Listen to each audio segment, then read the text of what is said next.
저혈당증의 증상. 혈당치 감소가 경미한 수준이면 저혈당증의 증상을 다른 의학적 질환과 혼동할 수 있다. 실제로 탄수화물이 풍부한 음식을 먹으면 눈에 띄지 않고 넘어갈 수도 있다. 저혈당증은 혈당치가 떨어질 때 나타나는 문제이다. 구체적으로 말해서 저혈당증 진단을 받으려면 혈당의 수치가 70mg/dl 미만이어야 한다. 저혈당증의 원인은 다양하다는 것을 곧 알게 되겠지만 먼저 신체가 포도당을 얻는 방법을 이해하는 것이 중요하다. 이를 얻는 메커니즘은 신체가 어느 시점에서 포도당을 얻지 못할 때 저혈당 증상이 어떻게 발생하는지를 설명한다. 인간은 음식 섭취를 통해 포도당을 얻는다. 포도당이 함유된 모든 음식에서 꼭 단맛이 느껴지는 것은 아니다. 따라서 신체는 과일과 채소에서도 포도당 분자를 얻는다. 효과를 발휘하려면 포도당은 조직의 세포에 들어가야 한다. 그곳에서 포도당은 세포의 기능을 위한 에너지로 변형된다. 인슐린은 이 세포의 진입 과정을 조절한다. 인슐린은 췌장에서 분비되는 호르몬이다. 이는 세포 내부의 혈액에서 순환하는 당분의 접근을 조절한다. 인슐린은 당뇨병 환자에게는 제대로 작동하지 않는 호르몬이다. 췌장이 생성하는 또 다른 호르몬인 글루카곤은 인슐린 저해 물질이다. 글루카곤은 간을 자극하여 간에 저장된 글리코겐을 분해하고 혈당을 순환시키는 기능을 갖고 있다.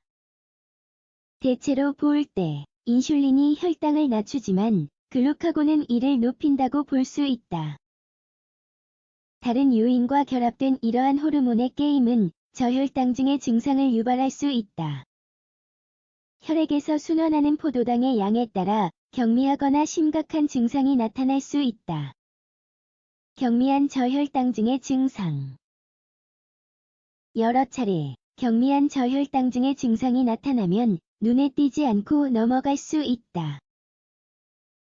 이는 생명 유지에 필수적인 신체 기관에 나쁜 영향을 줄 만큼 강력하지 않은 혈당 감소이다.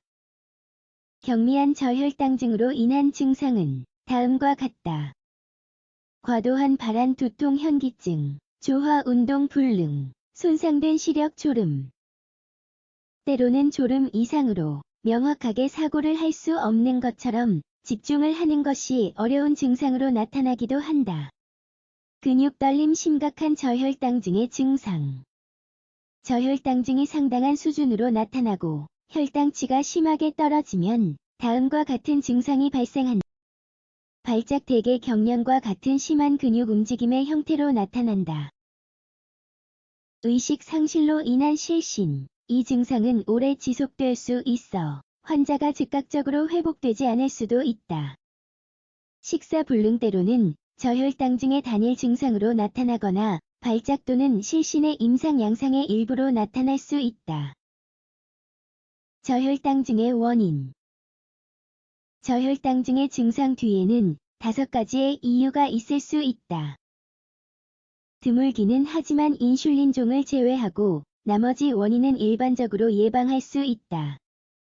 당뇨병. 역설적으로 당뇨병은 혈당치를 높이는 질환이지만 저혈당증의 가장 일반적인 원인이다. 당뇨병 치료에 사용되는 약물이 그 원인이다. 치료의 초반에서 올바른 복용량이 발견될 때까지 또는 일상의 변화로 인해 혈당치가 급격하게 떨어질 수 있다. 알코올 중독자에게 저혈당증의 증상은 드문 일이 아니다. 기본적인 메커니즘은 알코올이 간에 의한 포도당의 방출을 방해한다는 것이다.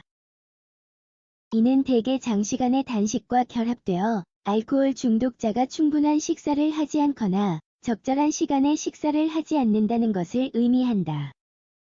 장기적인 단식 기간이 길어지면 글루카곤이 초반에 작용하더라도 저혈당증을 일으킬 수 있다.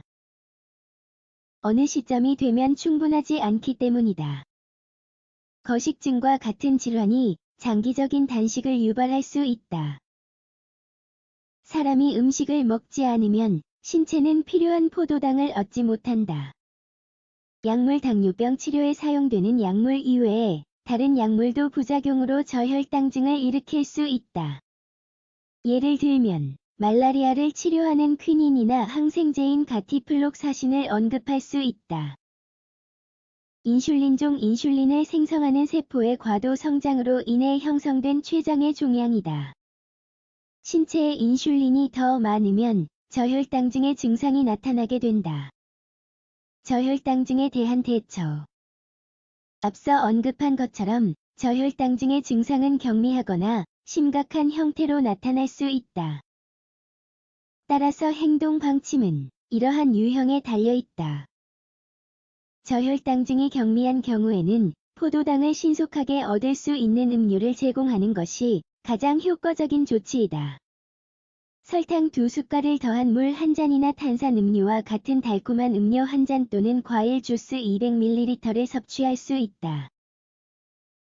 심각한 저혈당증의 환자는 의식을 잃거나 경련을 일으키므로 아무것도 먹을 수 없다. 이러한 경우에는 의료 전문가가 주사를 통해 글루카곤 호르몬을 인위적으로 투여한다.